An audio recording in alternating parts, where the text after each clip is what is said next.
दोस्तों हम सभी जानते हैं कि रमज़ान आने वाले हैं, मगर जैसे जैसे रमज़ान करीब आ रहे हैं वैसे वैसे दुनिया भर में अब गाज़ा को लेकर भी टेंशन बढ़ती जा रही है। वो इसलिए क्योंकि पिछले कुछ दिनों की अगर एक्टिविटीज़ को देखा जाए, पिछले कुछ दिनों के बयानात को देखा जाए तो ऐसा महसूस हो रहा है कि मानो इज़राइल रमज़ान का बड़ी बेसब्री के साथ इंतज़ार कर रहा है। बल्कि उसने तो रमज़ान के महीने में गाज़ा को लेकर कुछ खास तरह की प्लानिंग ही कर रखी है। हैरानी की बात तो ये है कि इजराइल की तरह अब टर्की से भी इस तरह की खबरें आ रही हैं कि वहां पर अंदर ही अंदर कुछ चल रहा है, यानी रमजान और गाजा को लेकर कुछ बड़ी प्लानिंग की जा रही है। एक ऐसी प्लानिंग कि जिससे परेशान होकर न सिर्फ इजराइल के ही कान खड़े हो गए हैं बल्कि खुद टर्की की गवर्नमेंट भी अब टेंशन में आ गई है और उसको ये खतरा सताने लगा है कि कहीं इस बार रमजान में गाजा की वजह से 2010 का वो दिन रिपीट न हो जाए कि जिसको आज भी तुर्की के इतिहास में एक काले दिन के तौर पर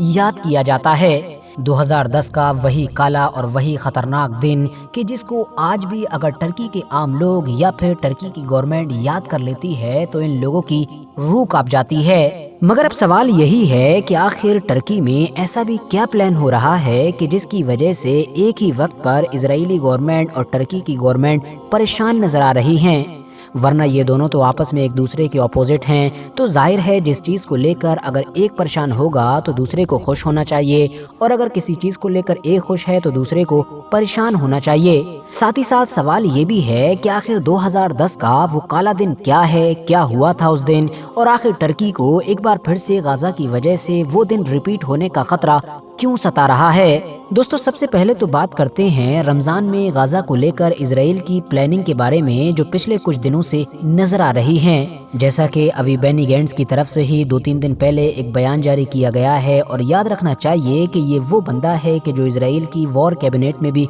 शामिल है। इस बंदे ने अपने बयान में कहा कि दुनिया को जान लेना चाहिए और हमास को भी जान लेना चाहिए कि अगर रमज़ान तक हमारे कैदी हमारे घरों पर वापस नहीं आते हैं तो हम जंग जारी रखेंगे रमज़ान में भी, और ख़ास तौर से रफ़ा वगैरह पर अपना ऑपरेशन शुरू करेंगे। साथ ही साथ इस बंदे ने ये भी कहा कि हमास के पास ऑप्शन है, या तो वो सरेंडर कर दे और हमारे हॉस्टेजेस को आज़ाद कर दे ताकि गाज़ा के लोग खुशी खुशी और सही तरीके से रमज़ान को सेलिब्रेट कर सकें, वरना पता है अंजाम क्या होने वाला है। इसके अलावा दोस्तों इजराइल का बेन गवीर नाम का वो जो एक एक्सट्रीमिस्ट नेता है, यानी कि कट्टरपंथी नेता है, जो आए दिन अपनी कट्टरपंथी एक्टिविटीज़ की वजह से मीडिया में छाया रहता है, उसकी तरफ से भी एक बयान आया है और उसने गवर्नमेंट से कहा है, यानी नेतन्याहू से कहा है कि हमको चाहिए कि हम आने वाले रमज़ानों में वेस्ट बैंक में रहने वाले मुसलमानों को मस्जिद अक्सा में एंटर न होने दें। और हैरानी की बात तो ये है कि अगले ही दिन प्रधानमंत्री नेतन्याहू की तरफ से भी ऑफिशियली बयान जारी कर दिया गया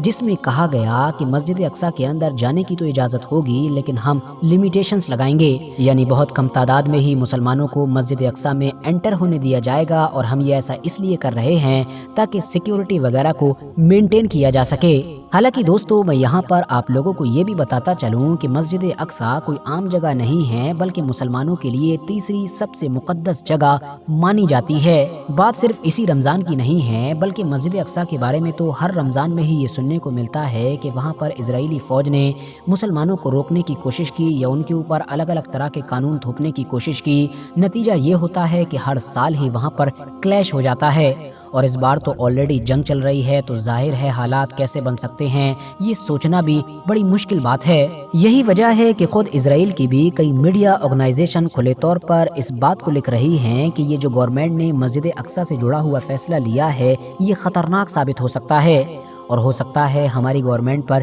ये बैकफायर कर जाए। इसके अलावा हमास का भी इस पर बयान आया है और उसने कहा है कि ये जो गवर्नमेंट की तरफ से मुसलमानों को मस्जिद अक्सा में एंटर करने से रोकने का फैसला लिया गया है ये दरअसल कट्टरपंथी यहूदियों की जो मजहबी जंग है उसका एक हिस्सा है। इतना ही नहीं, हमास ने यह भी कहा कि तमाम मुसलमानों को इसको रिजेक्ट करना चाहिए और खुले तौर पर फिलिस्तीनियों को इसका विरोध करना चाहिए। दोस्तों ये तो थी इजराइल की कहानी, मगर अब जरा थोड़ा सा टर्की की तरफ भी चलते हैं। आपको याद होगा कि 7 अक्टूबर के बाद जब ये जंग शुरू हुई थी और इजराइल ने आम लोगों का कत्लेआम शुरू किया था तो टर्की से इस तरह की खबर निकल कर आई थी कि वहाँ की जो कुछ ऑर्गेनाइजेशन हैं जो सोशल इश्यूज वगैरह पर काम करती हैं, यानी इंसानियत के लिए काम करती हैं, उन लोगों ने ये फैसला किया है कि हम टर्की समेत दुनिया भर के अलग अलग देशों से सोशल एक्टिविस्ट को इकट्ठा करेंगे, यानी ऐसे लोगों को जो इंसानियत के लिए काम करते हैं, और फिर हम सब लोग छोटी छोटी बोट के ज़रिए से, छोटे छोटे जहाज़ों के ज़रिए से मेडिटेरियन सी में उतरेंगे और पूरे समुद्र को पार करते हुए गाज़ा की तरफ पहुँचेंगे, और फिर गाज़ा के करीब पहुँचकर नॉन वायलेंस तरीके से ही, यानी कि हथियारों के बिना ही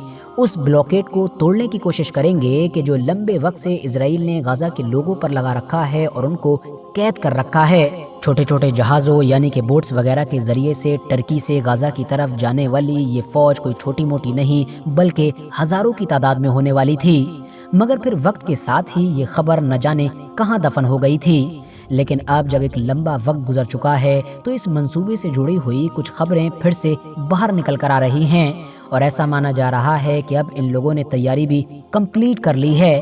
हाँ, प्लान में थोड़ी बहुत चेंजेस हुई है, यानी कि बदलाव किए गए हैं, और ये कहा गया है कि बहुत सारी छोटी छोटी नाव और बोट्स की बजाय अब हम लोग सिर्फ और सिर्फ 2 बड़े जहाज़ों को ही लेकर जाएंगे। लेकिन ये जहाज़ इतने ज़्यादा बड़े होंगे कि इसमें एक साथ बेशुमार लोग तो आ ही जाएंगे, साथ ही साथ इतना ज़्यादा सामान भी रखा जा सकेगा कि जिससे उम्मीदों से कहीं ज़्यादा गाज़ा के लोगों की मदद हो सकेगी। इस पूरी मुहिम को, इस पूरे मिशन को जो लोग मैनेज कर रहे हैं उनकी तरफ से ये अनाउंसमेंट भी कर दी गई है कि हमारा ये बेड़ा जो 2 बड़े कार्गो शिप से मिलकर बना है, जिसके अंदर सोशल एक्टिविस्ट समेत सैकड़ों आम लोग भी सवार होंगे, ये बहुत जल्द ही समुद्र में उतरने वाला है और रमज़ान की शुरुआत तक गाज़ा के करीब पहुंच जाएगा। जाहिर है दोस्तों, ये इजराइल के लिए तो काफ़ी परेशान कर देने वाली खबर है ही, क्योंकि इस जहाज़ में जितने भी लोग आ रहे हैं वो खुले तौर पर ऐलान कर रहे हैं कि हम तो हथियारों वगैरह के बिना ही आ रहे हैं। तो अब इजराइल इनको किस तरीके से मैनेज करेगा, टैकल करेगा, ये उसके लिए बहुत बड़ा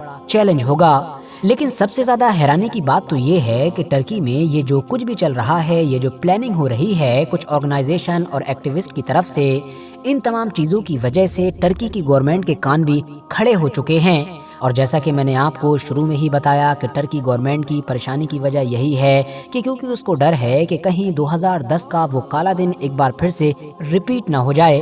तो अब सवाल ये है कि 2010 में हुआ क्या था। दरअसल दोस्तों, सन 2010 में भी टर्की के अंदर बिल्कुल इसी तरह का ही एक प्लान बनाया गया था और इसी तरह की ही एक कोशिश को अंजाम दिया गया था। और उस वक्त लगभग 6 बड़े बड़े जहाज़ों को तैयार किया गया था, जिसमें सोशल एक्टिविस्ट और आम लोग सवार हुए थे, और उनका इरादा भी यही था कि वो नॉन वायलेंस तरीके से इजराइल और इजिप्ट के उस ब्लॉकेड को तोड़ देंगे कि जो उन्होंने गाज़ा के लोगों पर लंबे वक्त से लगा रखा है और उनको बुरी तरीके से कैद कर रखा है। इन 6 जहाज़ों के अंदर इन लोगों ने गाज़ा के आम लोगों के लिए बहुत सारा मदद का सामान भी रख रखा था। लेकिन दोस्तों, टर्की से चले हुए जब ये सारे जहाज़ बिल्कुल गाज़ा के करीब पहुंचने वाले थे तो 31 मई सन 2010 के दिन इजरायली फौज ने इन सारे जहाज़ों पर अटैक कर दिया। नतीजा ये हुआ कि 9 निहत्थे सोशल एक्टिविस्ट की तो मौके पर ही मौत हो गई, जबकि 30 के करीब बुरी तरीके से जख्मी हो गए थे। हालांकि इन जख्मी लोगों में से भी एक बंदा ऐसा था कि जिसकी 3-4 साल लगातार हॉस्पिटल में रहने के बाद मौत हो गई थी,